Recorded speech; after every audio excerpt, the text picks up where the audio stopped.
Are you allowed to say what LendingTree bought you out for? You said, what was my biggest challenge? We signed the deal with LendingTree. Yeah. Usually with those type deals, you sign them 6 to 12 months in advance, and then you take preparations, you wind down your credit lines, find out where the synergies are, like you talked about. The CEO of LendingTree calls Saul and says, how have you been, my friend? I have been great. I also want to just give you kudos on integrity. A lot of the groups out there that are mentors will take your money. There's no interview. They really don't care about how much you learn.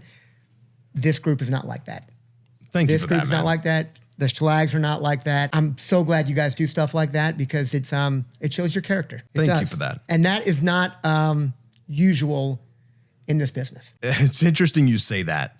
I think it's so powerful. There's another reason Leo and I connected up and ended up launching the business together, because something that is so powerful with him, even when he come in very young doing these deals, is I've seen him just constantly step into abundance mentality. And I think a lot of people in the space, they maybe build this thing and that it has to be fed. And so there's pressure there, because I know some good people have got caught up in the trap. That's a tough thing. And this business is not the easiest business, neither the education or the real estate business. A little bit about, so we met back in 15? Yeah, you were like, how old were you back then? Like 12, I think. Yeah, maybe. We still lent to him. We did. Yeah. So I don't know, there's some laws there. 12. There's a fun time. So 2015, we meet and we start doing deals together. But backing up, I want to talk a little bit about you. Your twin brother, Saul, and Lee, you guys as partner, amazing, amazing people. So we connected. Take me back though. You guys had a lending business way before this lending business that you now do. So what happened way back then? Where did you guys come from and what happened? Remember, I'm old. Andrew's young, so I have a lot more time to do things, but started out, going to show my age, 1995. We started just a regular 30-year, 15-year owner-occupied mortgage company. We ran that until 2011, so 16 years. Grew it up, kind of like Andrew's growing up his multi-business operation.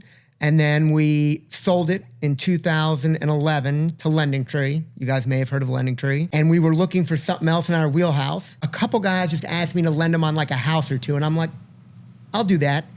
I did that. And then Lee and Saul, who he mentioned, were the other executives in the last company. So I brought them back and we kind of combined our money. And just like the other company, we grew from 5 to 500 with our other company. And this company grew from 0. Yeah. Pretty much when we met you, we were like at 0. Yeah.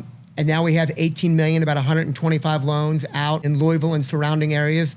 A couple other areas, South Carolina, a couple in Florida, but mainly around an hour and a half around Louisville. We're looking to expand. Again, Louisville's kind of been beat up for everybody but Schlag's people. Again, I'm not sure how exactly that works, and our guys are going elsewhere. So we have to follow our group. Yeah. And if they're going to take a little bit more risk and go to smaller towns or other towns, we're following them. So you got my wheels turning, and this is totally off from the podcast, so forgive me. This is how my mind works, though. And so people listening to me know that my mind goes a lot of places, just all over. The Louisville market is treating our people well. We're using some very niche marketing strategies. What do you think? How many guys, if we had a great lead source pumping right now, on our paper lead, about every 7th call, we're buying a house. So if we could pump leads of that quality into this market, how many people would you have ready to buy those leads? Hundreds. Hundreds, literally. Literally hundreds. I've got people, we've got probably, it's over 1,000 people approved. Oh, shoot. But they don't know how to, all of them don't know how to transact. I would say 80% don't know how to source their own leads. Yeah. They have good credit, they just can't get a deal. So if they got 1 out of 7, Dude. You may not think that's great. That's a good ratio from what I'm saying, a really good ratio. These guys are making call after call after call and spending a fortune of money. Some of them never transact. Yeah. Wow. So whenever you want to discuss that, I can take those off your hands. Okay. Yeah. Yeah, let's have a conversation. We should. For sure. So back to how this works for you. You guys massively successful, sold the business to LendingTree. Back me up to how was that growth? How did you handle that growth from 0 to 500 employees, right? Yes. From 0 to 500 employees, how did that growth happen? Like, I know there were some brick wall moments. What happened? It was typical mom and pop growth story. Yeah. We were in a little tiny 500 square foot. It's all we could afford. We were 25. Yeah. And we stacked in 5 people. You know, you had to climb over one guy to get to the fax machine. You guys probably don't know what a fax machine is. We had one. And then from there, we hired about 5 more people. So started slow in the first year. And then my brother said, let's go to another city. We had built a platform. Yeah. And kind of like a flip, a mortgage was a mortgage, you know, the 30 years. So we said, let's go to Nashville and then Raleigh and Charlotte and Tampa and Jacksonville. And we had the platform. And, you know, with plug and play that platform, I was the guy who went to the next city. I'd bring a couple buddies. We'd hire 15 or 20 more, put my manager in place, go to the next city. But I think the growth can only happen if you have good people. And you know, our COO, Lee, who now works with us, there's no one better. That's amazing. So we would put the good people and let them run their division. You go run your division. If you have questions, come up and ask. But once you get the right people in place, we opened up 13 offices and we're doing over $1 billion loans a year. Billion? Yeah. We had lines of credit over 100, 2 of them over 100 million. Wow. That's some big numbers. Can you? That's not profit, by the way. It all dwindles down after all. It's going to be a scary comment. When we got to 500, we started new every single month. We were all commission. If we didn't do any loans, we still had all of our expenses, fixed expenses, but we didn't bring any money in. Every month at the end, our expenses were not high. Just when you have 500 people, you have 8 computer programmers and 3 attorneys and 2 accountants. And if we didn't bring in, it was a little over $1 million in revenue a month, Saul and I didn't take paychecks. But I'll dwindle that down to you guys, take some risk. Did that happen often? Too often. But the big months more than made up, just like with you guys, the big months make up for it. If you make a mistake, your next 3 houses will make up for it. I think that's an excellent point is, you know, investors and entrepreneurs, like, you look at somebody $1 million a month, like that being your break-even point, knowing that ultimately you guys were making all the risk and some months all the sacrifice. That's the journey. That's the real truth behind some of these companies and those early stages. So how long were you in the business before you guys were, I don't know that you ever get comfortable, but you were confident of the numbers you were hitting, and, you know, out of 12 months, at least 11 or 12, you were taking a nice paycheck home. So from 95 to 2007, some of you guys aren't old enough, but great years. It was the subprime market. Yeah. So we were doing loans for people who didn't have great credit, might have 540 scores, they might have late pays, but they were great years. The market was buying on Wall Street and paying a huge premium to us. They got greedy and didn't realize some of them would default. And in 2008, a lot of them did default. That was the crash that anybody in the mortgage business knows. Then Saul and I had a real major decision to make. So we're 13 years in. We've accumulated nice cash, pile of cash. Not huge, but big enough. And we had to buy back loans to keep our line of credit. Oh, wow. Even though we underwrote them to their standards, they said, yeah, we don't want it. How much did that cost you? So in 2008, about 2/3 to 3/4 of the companies like ours, smaller to mid-sized mortgage companies, went out of business. They couldn't write the checks. I looked at my brother. I said, you got to write 500 and I got to write 500. I said, we can shut the doors and walk out. My opinion is all these other companies are going down. We're doing great. We saved our money. We can write the check, and when we come out on the other end, things will be good. But that was a huge risk. 500 what? 1,000. That's a big check. That's a big check. That's a big check. Yeah. Hey, guys, take risk. Because after that, 3 years later, we were the only few standing. LendingTree was just selling mortgage leads. They want a mortgage platform. They know that we had made it through. We were an obvious choice for them. So if you keep grinding, take a little bit of risk, good risk. Educated risk. That's an important takeaway, because although then I'm sure it just looked like an immediate decision of like, are we going to do this or are we going to do that? And probably having no idea that in a few short years, you're going to get acquired all because you made this decision over that decision. No one has a crystal ball. Yeah. Our thought process was less competition. All those guys will go away. We'll have more clients. We may have to do different type of loans. We'll adapt. Are you allowed to say what LendingTree bought you out for? Look in the paper. Okay. Fair enough. What year? 11. 2011. All right. I'm Googling it. You said, what was my biggest challenge? We signed the deal with LendingTree. Yeah. Usually with those type deals, you sign them 6 to 12 months in advance, and then you take preparations, you wind down your credit lines, find out what the synergies are like you talked about, and just kind of get things together for the final sale when they actually take you over. Yeah. The CEO of LendingTree, you can go look up his name too, calls Saul and says, yeah, we don't want to buy you. What's our breakup fee? And in a lot of deals, they put in a breakup fee. Yeah. Somebody doesn't want it, give them $1 million, we can break up, no penalty. We didn't have that. I said to Saul, tell him the number that we signed a year ago. Yeah. He didn't want to pay it. Usually the person with more money, if he doesn't want to pay, can make your life really hard. Yeah. He had more money and he made our life very hard. We finally closed. But the deal, we didn't trust him after that. We had a lot up front, but then we had a payout over 3 years. We said, we're not trusting you. You didn't pay us before. Yeah. It's all coming up front. We'll take a little bit of a haircut, but that money's going to come up front. And you know why. Oh, yeah. Yeah. Wow. Interesting, right? Yeah. I think that's interesting hearing the challenge, because I think sometimes, we hear, oh, I sold out to LendingTree for all this. Like, it's like, oh, that's cool, man. Guys got the money. You know what I mean? Like that thing automatically comes from somebody maybe starting out, and they don't see those emotional up and downs, those 12 years of grinding, moving to a new city, bringing on new people, the months that you didn't take the pay, and now we're almost there to this huge pivotal point in our life, and it looks like it's not going to happen. That's crazy. How did you deal with those emotions in that moment? LendingTree's out in Orange County. We were in Louisville. I mean, we all had the geography covered, but our base was in Louisville. They were Orange County. We had our attorneys in Dallas, so nobody's on the same time zone. I slept with my phone on my pillow. For how long? Month. Yeah.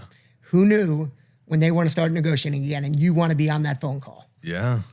It was unbelievably stressful. Like you said, you think you're going to get this big payout. Yeah. And in your mind, you already kind of have it, even though you talk yourself out of it. Right. Until that money's in your account, I learned, you have zero. But you done counted them chickens. Slightly. Yeah. Now that I'm older, I realize deals of that magnitude, any $1 million plus deal, they just don't go that smoothly.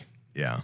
They're gonna have problems. So very stressed out. And then it worked out, but it takes a lot of grinding, a lot of stress. I don't know anybody who's made it, you, me, whoever, who hasn't been grinding and been stressed, and it's hard. Yeah. You don't fall into money in real estate. That's true. As you are in this period of your life, and I'll talk in a moment about, meeting you 2015 and what a fun ride that's been. You and Saul and Lee just became great friends. And to me, that's important in a relationship. Above doing deals or not doing deals is to make connects with people you truly like. I like having dinner with you guys. Like, it's just fun to hang out. And I think that's important in this business because it can be stressful. And so having your team, per se, around you that you enjoy. But what drive? Can I interrupt for 1 second? Please. I'm going to have to make fun of you. So Schlag is 2015. How old were you? 22. 22. He knew what he was doing.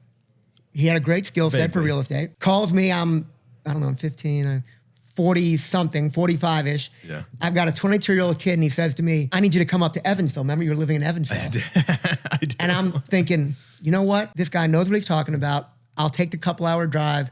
You just never know. Yeah. That couple-hour drive is worth a 50-hour drive to me. The value we've created for each other, it's intangible. You can't put it in the dollars, I don't think. I think that's a very important takeaway. And thanks for sharing that, because that's, number one, that was a crazy ask on my part. Here this guy is, who's a lender, who's doing very well, and probably have plenty of loans, or are growing plenty. Why do you need to take time for this 22-year-old kid at the time? But I had the guts, the craziness, I don't know, something to call you up and ask. And you had the same whatever to say yes. Never, for example, I went to see Andrew. Now that one prospered huge. I'm down here on this podcast and we'll be working with Andrew on the panel at 5 o'clock. Yeah. I'm going to get one good thing out of that, at least. I've already probably gotten 3, but in any event, you get one good thing. Yeah. That one good thing can be a really good thing. Go to everything. That's a big one. Everything. That's a writer downer. If you guys are taking notes, I'm telling you, the huge opportunities that surround us. At an event like this, I remember showing up at a meetup one time and there was 4 people. And I'm not saying this braggadociously, I'm just saying I'd done more deals than any of the 4, except one of those guys ended up being a private lender for me for years because he was in a different position of life and sitting on a very nice sum of cash. And you never know whether it's 4 or 40 or 400. Man, that's powerful. I think it's very powerful for everyone listening to this. Something I used to do would be I would go to an event, and now don't get me wrong, looking for opportunities is awesome. But something I would go to an event, I would think, I want to raise money or I want to do this or I don't do that anymore. I actually just go and say, I want to meet at least, depending on the size event, at least 3 new quality connects. Actually, I learned that from Leo. Expect nothing, connect quality with 3 people and see how we can best serve them. That, to me, changes everything. The key word, I think, is quality. Yeah. Meeting 3 guys who aren't going to add value, you might feel good about yourself because you talked to them, you introduced yourself, like you became buddies. Okay, we all know they're not going to add any value to you. We all know those people. They go to every event, but really don't add value. Find the people, like I found Andrew, he found me. From the get-go, we knew we were going to add value to each other's lives. And it's now been almost 10 years, and I'm doing another podcast. Still hanging out, brother. And I still grind. I sold the LendingTree, and I can't even tell you how much this guy grinds. But I'm 55. At 7, I was at a 9-unit apartment complex. At 11, I was back in a meeting at my office. At 12, I was talking to a guy from California about some property here he wants to buy. I'm running down to yours for 3 o'clock for the meeting. Now we're doing the podcast. Like, keep grinding. Why do you do that? You're in a position where you wouldn't have to. Why? What drives you? What? Your wife? Is it your family? Is it what? No, why do you do it? No. You know what? What? I like it. Really? Just that simple? That simple. It's fun. If it wasn't fun, I wouldn't be doing it. What's the deeper cause? I know you're a big giver. What's the deeper cause you enjoy giving back to? Really giving back to everybody and anything that I feel deserves it. Yeah? Yeah. And how does that qualify as deserves it? That's a great question. It's very subjective. Yeah, I can't put it in words. Some people, it's just subjective. I say, you know what? I need to help you out. Yeah. This person, not a good person, doesn't treat people the right way. Being likable, again, a compliment to you, is a tremendous skill set. I'll give you an example. If I'm talking too much, just let me know, Schlag. This is awesome. I got into a lawsuit, right? Yeah. I had to file something within 24 hours. Didn't know the attorney. But I'm a fairly likable guy. I try to be likable. I spent $25,000, which just costs money to sue people. Yeah. I'm in the right. I'm almost sure of it. They all know I'm in the right, but they're bigger than I am and have more money, so I may now win. Know that about lawsuits. If you don't have more money, Morgan Stanley's going to swamp me every time. Yeah. They just have more money. My attorney, I said, look, man, I'm $25,000 in. We haven't even begun the fight. Like, I'm an attorney as well. I'm like, you know what? I don't really know how arbitration works, but I'll figure it out. He says to me, you know what? I like you, Jordan. I know it's been a lot of money. And I told him, I'm not saying you overcharge me. It's just attorneys cost a lot. They cost a lot. That's the truth. It's the truth. So I said, it's not you. Yeah. And he goes, here's what I want to do. I'm going to finish it out for you, and I'm not going to charge you. Wow. He goes, I like you. That's all he said, those 3 words. I like you.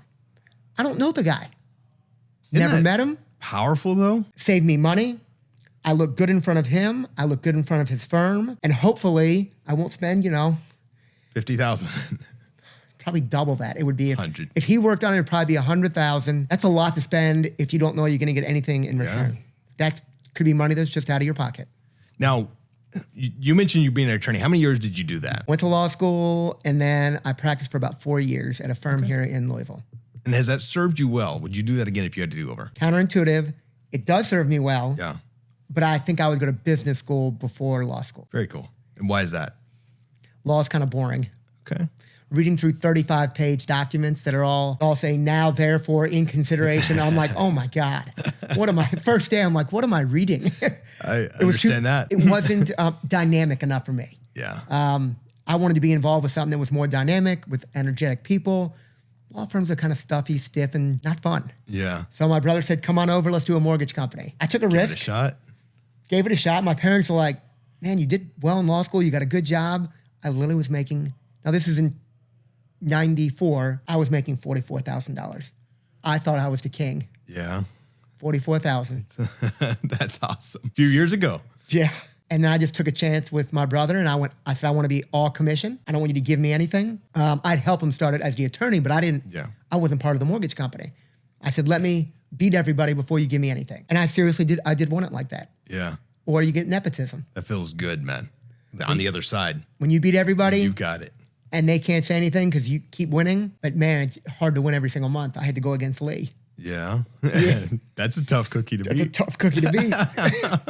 Keep grinding. So, coming back a little bit, number one, I think it was interesting when I first met you. I just remember it was at Korea, right? I think so. The real estate, the local RIA meetup. And it was so interesting to me because you just stuck out to me as a great guy. And then meeting Saul and Lee, and I truly liked all of you guys a lot. And there's something to be said for that you were saying about the likability. But on the other side of that, there's you make friends when things are going well. And then when things go to crap, sometimes you find out who your true friends are. You guys rode with me through a very, very, very tough time in my life. Why did you do that? We do that a lot. Okay. Examples. We did run with Schlag, and Schlag's got great integrity. He worked with us. 2019, 2020 were the worst years of my life. I remember we went through that one big deal together that you were working. Yeah. Here's a statistic that will tell you all about me, Saul, and Lee, and SharePoint. In 9 years, we have foreclosed on one property. Wow. We do not want to foreclose. We want to work with our guys. We have a 1-year note term. Yeah. I've got guys on our books much longer than that. Yeah. They're making their payments. They're trying to work it out with us. They're good people. If you're not a good person, we're probably not going to work with you quite as much. But you know how much we work with people. Oh, yeah.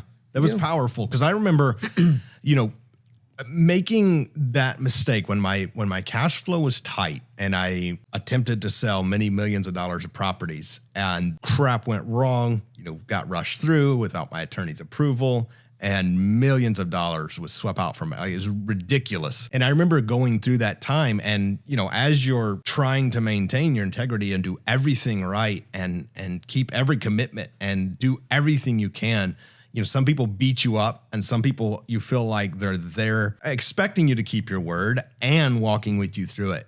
And it was so interesting to me as that time revealed. So I wouldn't have it any other way because it revealed so much truth to me about me. It revealed to me truth about those around me, who was and who wasn't. And then it revealed to me the need for in our space and for the sake of just speaking from the heart, I believe, especially the men in our space who feel alone, their fathers, their husbands, their leaders, I know some of them who are pastors and ministers or community leaders or school, doing things in the school to help young people, all these different things. These men are feeling they need to be the strength for everyone around them.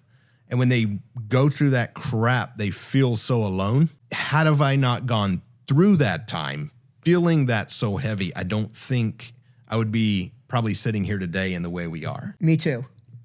If you don't have that down, I don't care how successful you are.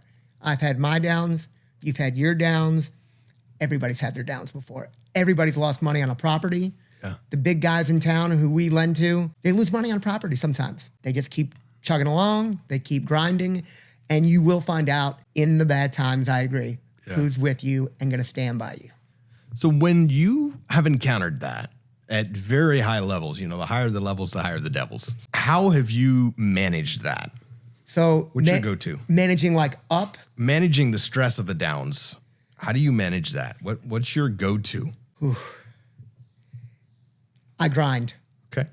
Just I grind. Get to the freaking office and put in the work. Put in the work. At least I feel like I'm doing something to get out of that position. If you're sitting doing nothing, you're doing nothing to get out of that position. So I've got to feel like I'm doing something, taking, like you say, always taking action to better my situation. And if I'm down here, I've got to do something. So I have to ask, you're majorly successful and a great friend of mine, but I don't know the answer to this. So something that changed for me after that time, Leo actually is the one who got me to finally commit to a morning routine. I get up every morning, I work out, I journal, I talk to God, I show gratitude. Like I do this whole thing, my short morning, it's 20 or 30 minutes and a long one, it's a couple hours. I do all these things, chug a bottle of water when I first get up to make sure that I am in control of my day rather than like through that time, waking up reactive, answering the phone, stressed the heck out all day till 9 or 10 at night and I fell asleep in the office. Yes. Okay. Alarm bells just went off. Yeah.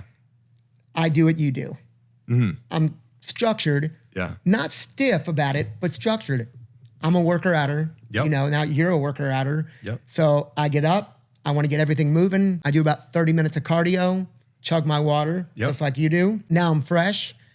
I work at about 4 o'clock. You know how you get the afternoon blues? Yep. I hop into my weight room. I lift for 45 minutes, go back. Now I'm feeling great again, energized. Yeah.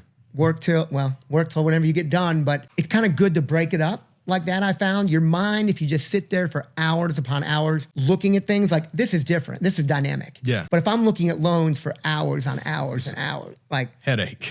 you need a break, give your mind a break, and you come back fresher and more efficient. But the morning routine, I live and die by it like you do. Bro, game changer, ain't it? Game changer. That's a big. How long ago did you implement that? I've always sort of been on it. Okay. I played college soccer and soccer throughout, so I always was in good shape, so I always worked out. And then, you're in college, you got work. I was in a fraternity. We were traveling to Eastern Michigan for the soccer game. You had to structure your time. Yeah. Get up, take your classes, eat lunch, go to practice, study, go party, go to bed. Yeah. Back then, I structured party time too back then. That's dedication. Time. That's dedication. So what's ultimate success? Is there a place you're heading to? Is it more about just connecting? Like what's ultimate success to you? Well, a good liquidity event, if you sell whatever you have, if it's saleable, it just so happened our company that's a great feeling. Yeah. You work, get a bunch of chips off the table. Not just a nice income every year. That's great. Sure. But that doesn't set up you for retirement unless you're making loads annually. Yeah. So having a good liquidity event, I would like one more of those. I've got another one in my mind. Yeah? I do. That's cool. I'm not quite old enough to finish that off yet. I like that. I've got one more I think that we can pull off if we have to do a couple of things to be attractive. You have to know the private equity groups, the hedge funds. What are they going to find attractive about your business? And it's not always the same thing. It's not always just about your earnings. It's not. Potential to them can be more important than earnings. You can have zero earnings, but your potential is huge. They'll pay millions for it. That's a golden nugget right there. It's a golden nugget. Liquidity event happens. Another 60 years, your knee is still working perfectly. And you're sitting down nearing the end of this life and you're looking back over life. What are you most proud of? Easy one. You ready? Yeah. It'll tell you, and you will believe this. For 3 years in a row, they had something called the best places to work in Kentucky. They sent out the survey blind to our employees, so Saul and I couldn't stand over them and check all the boxes, right? Shoot. It was just, right. Had to be fair in everything. We were first among large companies. So we're going up against Humana, Kindred, GE, UPS. Wow. We won 3 years in a row. Our employees, Saul and I were fine, good bosses. They loved what we created. The energy, the creativity, the fun. You go to Barcelona, we were all 25, 26, 27. They wanted to go to the bars. You know what? I opened my credit card up, just like I'm sure you do, put it down. That $1,000 I spent on them meant the world. Yeah. They loved, you got to spend money to make money. I'll give you one other, you'll like this. Yeah. We had managers, general managers, and bankers, right? We had, every year we'd get 3, I'm old, let's see, cool cars, right? So it might be a Hummer. One year we had a Maserati, Corvette, those type of cars. We would lease them for like $1,000 a month each, so $3,000 a month. And the top mortgage banker would get one, top manager would get one to drive for the month, and the top GM. Well, you think, why only a month? Well, because the next month, everybody's back in the race again. Everybody's running toward that finish line. Heck yeah. That 3,000 probably made us hundreds of thousands, but everyone was like, And all the license plates said FRM for First Residential Mortgage 1, FRM. So everybody in town wanted to come work with us. Yeah. For $3,000. That's also That's crazy marketing right there. Crazy marketing. We didn't have social media back then. It was before social media. You had to get people's attention, not like you do it. We didn't have it by getting the Corvette. Hey, go drive it. I want you driving our cars around town. Yeah. It makes everybody look good. Wow. And then probably the letdown when you had to give it up the next month if you didn't make your numbers. Oh, hand it off to somebody else, bro. That's that's mad competition. We would take every year. I went for 9 straight years. I need to be a chaperone out to Vegas, which I know you're very familiar with. Yeah. Very familiar. We would take our top X amount of bankers, managers, GMs, all expense paid, including betting money. Yep. So hotel, airplane, betting money. You know, it might have cost us $100,000. Yeah. But they had to hit certain thresholds. I mean, the months we had it, they do twice as much as in the months we didn't have it. That money came back 5 to 10-fold. Yeah. And everybody thought we were heroes. Everybody goes to Vegas. 50, 25-year-olds. Wow. You gave me so many ideas right there. Somebody listening to this running a company, you just flipped their sales team on its head. Man. I did. I'm old. I got all kind of ideas, right? Oh, I've been through it all. That's powerful. Been through it all. The good times and bad times. Yeah. How important to you as you're building relationships, as you're getting this lending company, you built it up. What's most important to you in this business? Is it getting more loans right now? Is it just creating it where it's not a headache? Is it getting it to a sellable point? What's the importance right now? If it was saleable, Yeah. yes, I would like to do that. Okay. But there's a lot of steps in between. Yeah. Getting more loans is always great. Does it move the needle huge? No, but makes you more money. Mm-hmm. I like working on bigger things and the smaller things. Again, I was at a 9-unit vacant apartment this morning. Yeah. Loved it. Walking around, checking what needs to be done. I also love sitting in a boardroom structuring a buyout. That's fun. So I like doing both. And it's been more on the smaller side for the past, since 2015. We sold all the bigger stuff, got into this, doing loans every day. You know, we make the donuts. Yeah. Every day. That's fun, man. Make the donuts. Well, as we're making me hungry. I want some donuts, but I'm on 75 hard, so I have to pass. As we wind this up, 2 last questions. Number 1, how can people get in touch with you? Call me directly on my cell phone, 502-445-1011.